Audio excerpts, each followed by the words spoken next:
Hello everyone, today we will study about metallic pollutants. हमने पिछले lecture में non metallic pollutants पढ़ा था। आज हम देखते हैं मेटालिक पॉल्यूटेंट्स क्या हैं।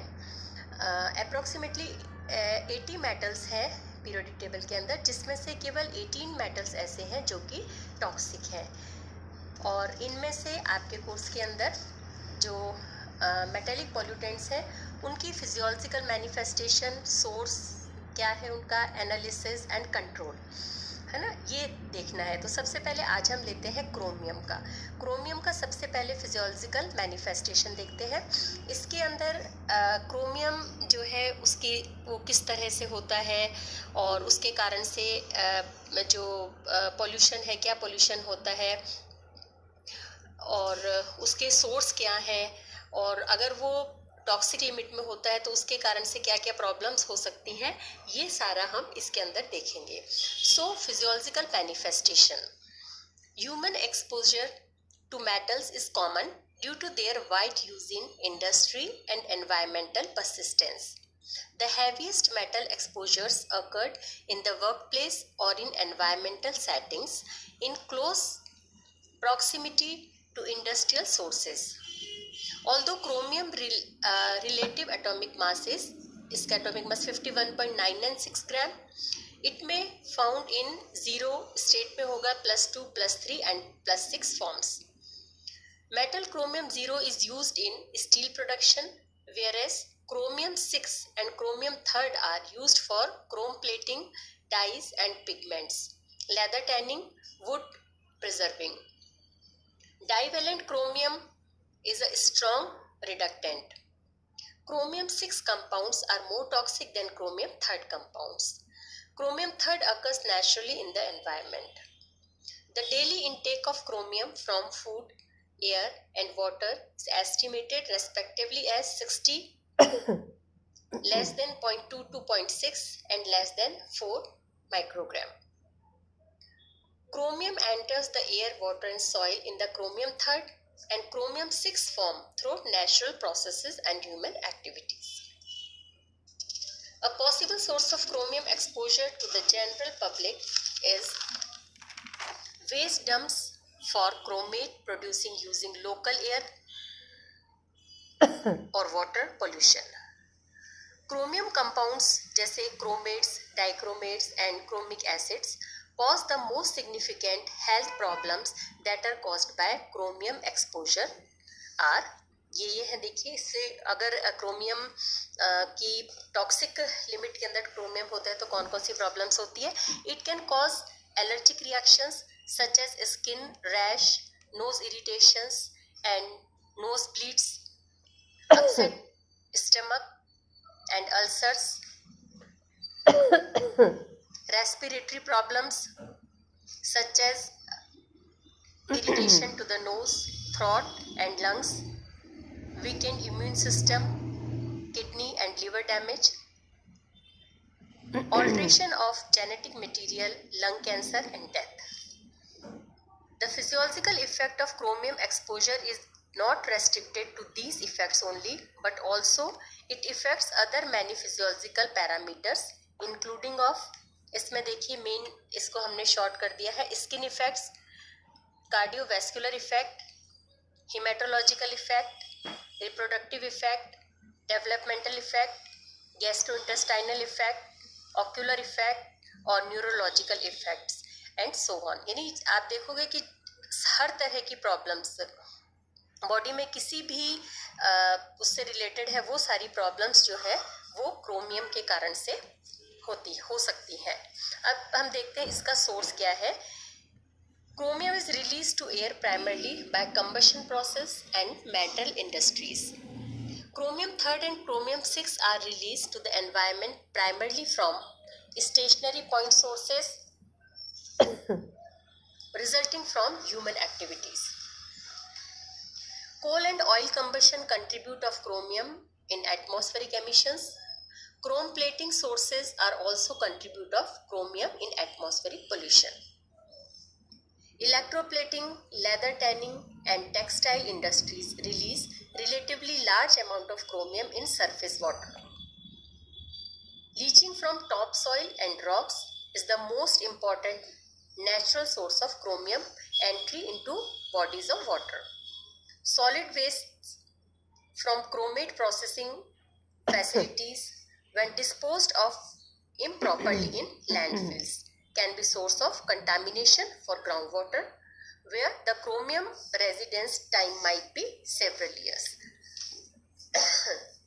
Other environmental source of chromium are cement producing plants. Cement, cement contains chromium. The wearing down of asbestos lining that contains chromium. Emission of chromium based automotive catalytic converters and tobacco smoke. Chromium waste slag containing potentially hazardous levels of chromium 6 compounds was used as fill material. Community exposure from this fill occurred in a variety of ways. Wind erosion of the soil could have made slag particles airborne, increasing the opportunity for inhalation of chromium. Chromium compounds leached by rainwater could have migrated through cracks in soil, asphalt, roadways, and masonry's walls, forming high contained chromium crystals on their surfaces. In soil and roadways, these particles might have been eroded by wind and foot traffic and carried as chromium laden dust into homes and workplaces. Children playing in areas where the slag was used as fill might also have been exposed through skin contact या inhalation से भी हो सकता है, ठीक है. Skin contact with chromium contaminated dust and puddles and or ingestion of contaminated soil. The general population is exposed to chromium by eating food or food supplements, drinking water and inhaling air that contain chromium. ठीक है ना, ये तो आप सबको पता ही है कि एनवायरनमेंट के अंदर जो भी सोर्सेस हैं जिनसे क्रोमियम निकल रहा है, क्रोमियम आ रहा है, उन सब के कांटेक्ट में एयर, वाटर या सॉइल के कारण से हम आ सकते हैं और जिससे कि ये प्रॉब्लम हेल्थ से रिलेटेड जो भी प्रॉब्लम्स है वो हो सकती है. So in a nutshell environmental sources of chromium includes कौन कौन से हो जाएंगे? Airborne emissions from chemical plants and incineration facilities, cement dust, contaminated landfills, effluents from chemical plants, asbestos lining erosion, road dust from catalytic converter erosion and asbestos breaks, tobacco smoke and topsoil and rocks.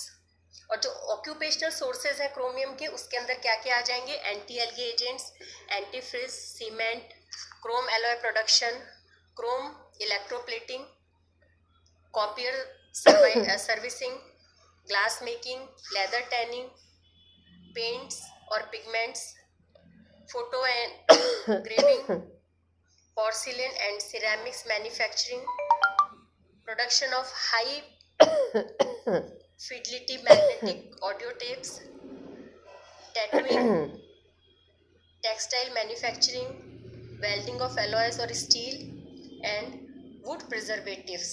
उसमें क्या होता है? Acid copper chromate होता है. Clear? So chromium is release to air primarily by combustion process and metal industries. And non occupational sources of chromium includes contaminated soil, air, water, smoking and time. तो ये आपके इसके sources हैं chromium के. उसके बाद में हम देखते हैं एनालिसिस. इसका एनालिसिस किस तरह से करते हैं? देखिए, several methods are available for the analysis of chromium. Some are given below. इसमें एनालिसिस मेथड दे रखा है. जैसे सबसे पहला है एस सिल्वर और लेड क्रोमेट. इससे हम किस तरह से इसको एनालाइज करेंगे, ये मेथड है. सेकंड है डाइफिनाइल कार्बेजाइड मेथड. इसमें पूरा प्रोसीजर ये आपके दे रखा है, जिससे हमें ये पता चलेगा कि इसके अंदर क्रोमियम है. और जो थर्ड मेथड जो इंस्ट्रूमेंटल मेथड है वो है एटॉमिक एब्जॉर्प्शन मेथड। ठीक है, इसके अंदर जो लो लेवल में जिसमें क्रोमियम होता है, बहुत कम कंसंट्रेशन में होता है, पीपीएम के अंदर होता है, उनको हम जो है इससे एनालाइज करते हैं। For low level of chromium extracts the chelate with ammonium pyrrolidine dithiocarbamate into methyl isobutyl ketone.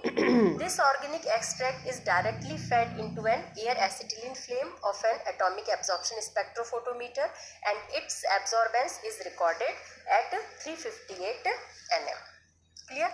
तो ये methods है, इनको देख लेना कि जिससे कि हमें पता चलता है कि इसमें क्रोमियम कितने अमाउंट में है। उसके बाद में आपके है कंट्रोल। कंट्रोल का मतलब देखिए क्या है कि अगर हम एनवायरनमेंट में से क्रोमियम को कंट्रोल कर लेते हैं, अगर जहाँ पर क्रोमियम टॉक्सिक रेंज में है उसे हम रिमूव कर देते हैं या उसका रिडक्शन कर देते हैं, दैट इज कंट्रोल। ठीक है, so control of chromium is very essential. If we are able to remove it, it will also result in reduction of pollution. So removal of chromium from tannery effluents. In India the leather industry is the biggest use of chromium. It is used as a cheap tanning agent. The tanning process takes up only 60 to 80% of the applied chromium and the rest is discharged. Chromium can cause lung cancer and damage to other vital organs like the kidneys, liver and stomach. It is also toxic to other life forms including plants and microorganisms. The metal occurs as hexavalent chromium and trivalent chromium, but hexavalent is about 500 times more toxic than chromium third. The maximum level of chromium oxides permitted in wastewater are 5 parts per billion for Cr third and 0.05 ppb for Cr third. तो chromium in effluents from tanneries is usually in the form of chromium third. Organic compounds present in the industrial waste converts chromium third to more toxic chromium 6. ठीक है, used in several industrial processes, chromium is normally removed from effluents through precipitation, but that does not bring its level. हम precipitation से इसको करते हैं, लेकिन फिर भी वो क्या है, हमारे permissible limit के अंदर नहीं आता है। Does not bring its level to acceptable limits. Beside its safe disposal or recovery from the slurry is considered. Recently, Indian scientists from IIT Delhi have found the bark of widely grown eucalyptus जो plant होता है उससे उन्होंने किया है, that can help solve one of the most difficult problem of industry. This is removal of chromium from effluents. The bark not only reduce chromium contained in industrial waste to safe level, but also enables the toxic metals recovery from reutilization. उससे हमने chromium को, eucalyptus जो है उससे chromium को remove करते हैं और उस से हम वापस से उसको रिकवर भी कर लेते हैं ताकि हम उसको काम में ले सकें. The scientists also tried out several other cheaply available materials such as coconut husk fibers, sugar cane और शुगर बीट पल्प, इस तरह के भी ये और ये यूकेलिप्टस बार्क तो है ही, ये भी काम में ले रहे हैं जिससे कि हम इनको जो क्रोमियम है उसको रिमूव कर सकते हैं. एक और है अपने नीम लीफ पाउडर. नीम लीफ जो पाउडर है उससे भी हम क्रोमियम का काफ़ी हद तक लेवल जो है उसको रिमूव कर सकते हैं. तो ये कई सारे आपके मेथड्स हैं जिनके द्वारा हम इसकी जो टॉक्सिसिटी है क्रोमियम की उसको कम कर सकते हैं. इसके साथ साथ में reduce sulphate containing compounds, example iron third sulphides, dithionite etcetera have been used to reduce Cr6 directly और to create reduced colloids or conditions in soils and groundwater. Hydrogen gas has also been used to reduce Cr6 under इसमें ये जो है hydrogen gas उसे भी हम काम में लेते हैं मीथेनोजेनिक कंडीशंस के अंदर उसको क्रोमियम को रिमूव करने के लिए. Chromium bioremediation through micro organisms और प्लांट्स में be best technology in present to clean up Cr contaminated sites and these technologies are eco friendly. आजकल हम क्या करते हैं, क्रोमियम को लेटेस्ट ये है कि उसको रिमूव करने के लिए हम क्या कर रहे हैं, माइक्रो ऑर्गेनिज्म से या प्लांट्स को काम में ले रहे हैं। जैसे हमने यूकेलिप्टस लिया है, नीम लीफ ली है, उसी तरह से माइक्रो ऑर्गेनिज्म जो है उनको हम काम में ले रहे हैं या प्लांट्स को काम में ले रहे हैं, जिससे कि ये क्रोमियम जो है या जो हैवी मेटल्स है वो रिमूव हो जाए। तो ये क्या है, काफ़ी इको फ्रेंडली है। इसमें जो कुछ मेथड्स है इनका देखिए, ये है बायो रेमेडिएशन, है ना, फाइटो रेमेडिएशन, राइजो फिल्ट्रेशन और phyto extraction method, chelating method और रेमेडिएशन। ठीक है, इसमें फर्स्ट बायो रेमेडिएशन के अंदर क्या है, under aerobic field moist conditions organic matter rich soil reduces 96% of added CR6। Organic matter enhance the reduction of chromate in soil by increasing microbial activities। ठीक है, माइक्रोबियल एक्टिविटीज होती जाती हैं और उससे क्या होता है, ये जो मेटल जो है वो रिमूव होता जाता है। सेकंड है फाइटो रेमेडिएशन। उसके अंदर phyto remediation of CR pollution can be achieved by using plants to remediate heavy metals contaminated site called phyto remediations। Plant, वहाँ पर प्लांट लगा देते हैं जिससे कि ये क्रोमियम जो है वो रिमूव होता है। उसके बाद में है rhizo filtration. Another promising clean up technology appears to be rhizo filtration which involves use of plant roots to remove contaminants such as heavy metals from contaminated water। उसके बाद में है फाइटो एक्सट्रैक्शन। फाइटो एक्सट्रैक्शन क्या है, the extraction of metals from polluted soils into harvestable plant tissues, that is phyto extraction। Very few, बहुत ही कम plant species ऐसी है जो कि इस तरह से रिपोर्ट हुई है to accumulate CR2 high concentrations in their tissues. Next is चीलेटिंग।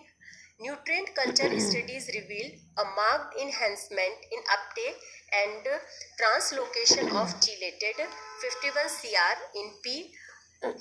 vulgaris. CR chelated by DTPA was most effectively translocated, followed by 51 CR EDTA and 51 CR EDDHA. Next is remediation by reduction of CR6 in soils. Remediation by reduction schemes employing microbiological and chemical processes। और भी बहुत सी techniques हैं जिनके द्वारा हम क्या करते हैं, जो कंटामिनेटेड सॉइल है या ग्राउंड वाटर है उसमें से जो ये आपके क्रोमियम है उसमें से क्रोमियम को हम रिमूव करते हैं। कई सारी टेक्निक्स और है। ठीक है, तो ये आपका हो गया ऑल अबाउट क्रोमियम, जिसके अंदर आपके फिजियोलॉजिकल मैनिफेस्टेशन आ गया, यानी उसकी जो फिजिकल प्रॉपर्टीज़ है, उसके कारण से क्या क्या पॉल्यूशन होता है, किस तरह की प्रॉब्लम्स आती हैं, है ना, उसके ये सारा हमने फिजियोलॉजिकल मैनिफेस्टेशन लिया। और उसके कारण से कौन कौन सी डिजीज़ होती हैं, क्या सिम्टम्स उसके होते हैं, ये सारा कवर किया।